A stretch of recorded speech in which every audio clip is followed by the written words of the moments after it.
Bonjour les curieux! Aujourd'hui, nous allons parler d'une espèce bien particulière pour l'homme, le cheval. Nos sujets d'intérêt seront les quarter horse. Est-ce que les quarter horse sont des corps de cheval? Ce serait bien connu comme analogie, mais non, des chevaux de taille moyenne. En fait, ce sont ceux que vous apercevez dans les films western, dans les séries télévisées comme Yellowstone et dans la majorité des revues. D'ailleurs, dans Yellowstone, il est possible de voir des quarter horse qui font de la compétition de cutting, de roping ou bien même de ranch surfing. Je vous laisse des liens en description pour assouvir votre curiosité. Donc, ces chevaux de compétition qui sont de très haute valeur monétaire pour les propriétaires sont logés différemment des chevaux récréatifs.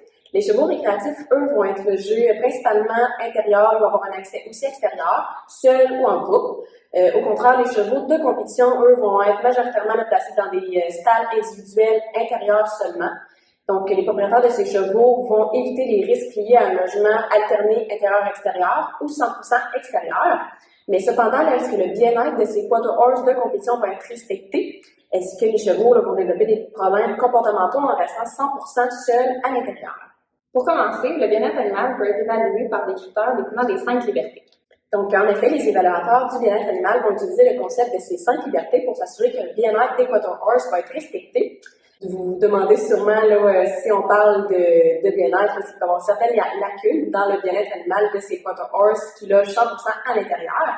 Il va y avoir aussi des conséquences liées à ces lacunes. Mais que pensez-vous que je demande là de notre spécialiste des comportements des quarter horse de compétition de ranch surfing? Donc, Germaine, c'est à toi. Salut les curieux! Aujourd'hui, je me trouve dans une écurie où les propriétaires utilisent les chevaux pour faire des compétitions de ranch sorting qui se trouvent à être des compétitions de contrôle de bétail. Ici, nous avons Pinot, jument de 11 ans et maman de Twinkie, 2 mois. Pinot doit être maintenu 100% du temps à l'intérieur puisque sa pouliche est trop jeune pour aller avec les autres chevaux à l'extérieur. Les propriétaires choisissent donc de les garder à l'intérieur pour réduire les risques de blessures de Twinkie. Le bien-être de Pinot est malheureusement affecté négativement. Son manque de possibilité d'exprimer ses comportements naturels par le manque d'espace, le manque de liberté, de courir, d'être curieuse de son environnement, de se rouler. Son manque d'interaction sociale aussi vient tout affecter son bien-être. Germaine, nous avons une petite question. Quelles pourraient être les répercussions comportementales si son bien-être est compromis au long terme en restant en stall comme ça? J'allais y venir justement. Les propriétaires de Pinot m'ont contacté parce qu'ils étaient inquiets que celle-ci développe des stéréotypies qui sont en fait des comportements répétitifs et invariants qui n'ont aucun but apparent pour l'animal. Dans le cas de Pinot, les propriétaires sont inquiets puisqu'en restant dans sa stalle toute la journée, elle s'ennuie puis elle devient agitée. Oui, il y a atteinte à ses comportements naturels, mais il y a aussi le fait que Pinot n'a pas accès à du foin toute la journée. Elle a accès seulement le matin et le soir lors des repas. Une étude s'est axée sur l'observation de 105 chevaux qui restent au box pour un minimum de 30 jours. En effet, les longues périodes entre les repas pour les chevaux au box entraîneraient une période morte, ce qui crée de l'ennui chez eux. Ils chercheraient donc d'autres choses à faire, ce qui peut résulter du développement des stéréotypies.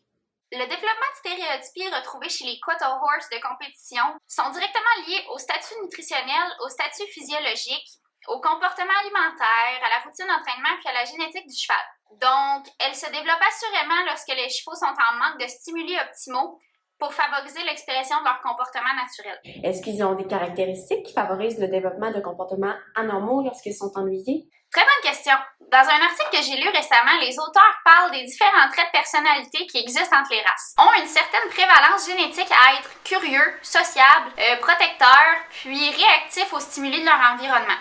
Donc, en laissant un quarter horse comme Pinot dans un environnement avec un faible taux de stimuli, presque aucun aspect social avec les autres chevaux, puis où est-ce qu'elle peut presque pas exprimer sa curiosité ou son côté protecteur, éventuellement, elle risque de développer de l'ennui, de la frustration, puis même du stress. Si ces émotions-là persistent dans le temps, des stéréotypies pourraient survenir.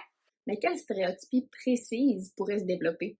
Eh bien, les stéréotypies ou les tics en langage familier peuvent prendre différentes formes. Je vais seulement vous présenter 3 de ces formes. Premièrement, le head shaking est une stéréotypie du haut du corps qui consiste à des mouvements de la tête de haut en bas ou de gauche à droite continuels marqués de courtes pauses. Le deuxième, le tic de l'ours, est une stéréotypie du haut du corps où le cheval va balancer la tête d'un côté à l'autre en balançant aussi son poids d'une patte antérieure à l'autre. Le tic de l'appui ou le tic du rot est une stéréotypie buccale où le cheval va appuyer son palais ou ses dents sur un objet et avaler de l'air pour ensuite la faire ressortir sous forme de rot, ce qui produira un bruit. Germaine, selon toi, quelles mesures pourraient être prises afin de prévenir le développement de stéréotypes chez un quarter horse de compétition?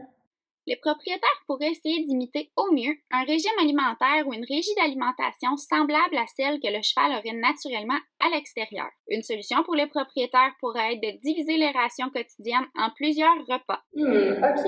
Ginette, Germaine, je sais que vous aimez beaucoup les méthodes préventives, c'est parfait dans le cas de Pinot, mais dans le cas où un cheval aurait déjà développé des comportements répétitifs, comme un tic, qu'est-ce qu'on pourrait faire pour aider ces chevaux-là? Il existe des solutions qui permettent aux propriétaires de réduire l'ampleur et la fréquence des comportements anormaux, mais ils ne peuvent pas les corriger définitivement. Les exemples de solutions que je vous ai mis ici vont donc être efficaces à des degrés variables en fonction de la personnalité et de la perception de chaque cheval. Les aspects du bien-être des chevaux quarter horse de compétition peuvent donc être améliorés grâce aux différentes solutions qu'on a mentionnées précédemment. Donc, sur ce, moi, je vais vous dire une très bonne journée, puis au revoir les curieux! Ouf, ça en fait de l'information, mon cerveau bouillonne. Ne m'en parle même pas, les curieux doivent être perdus dans toutes ces informations-là. Comme notre professionnel nous l'a expliqué, les chevaux gardés 100% du temps en stade intérieur, comme Pinot la quarter de compétition, sont plus enclins à développer des stéréotypes.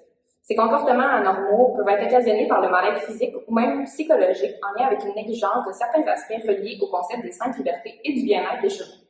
Cependant, lorsqu'un tic s'est déjà installé chez un cheval, il est presque impossible de l'abolir. Donc, la créativité des propriétaires à trouver des méthodes efficaces pour gérer l'ampleur et la fréquence de ces comportements anormaux va être de mise. Donc, chaque cheval est unique et le bien-être de chacun doit être soigneusement pris en considération. C'est ce qui conclut la vidéo sur les problèmes de comportement reliés au bien-être des chevaux au box.